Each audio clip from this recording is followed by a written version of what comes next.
In preparation for the recriminalization of drugs in Oregon, U.S. Representative Andrea Salinas appeared in Washington County today on the fourth stop of her Life After Measure 110 listening tour. After speaking to county officials, including the district attorney, commissioners, and the sheriff's office, Salinas says that Marion and Washington County need more resources than what they're receiving in preparing for future deflection programs. Salinas says the state-based funding formula probably needs to be reassessed, and she plans on working with her state partners to determine another way to distribute funds.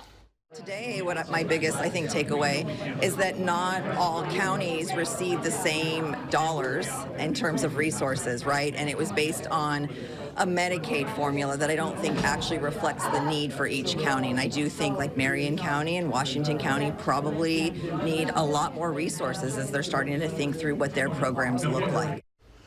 Washington County will begin to classify small amounts of dangerous street drugs as an unclassified misdemeanor beginning September 1st as part of Governor Kotek's House Bill 4002.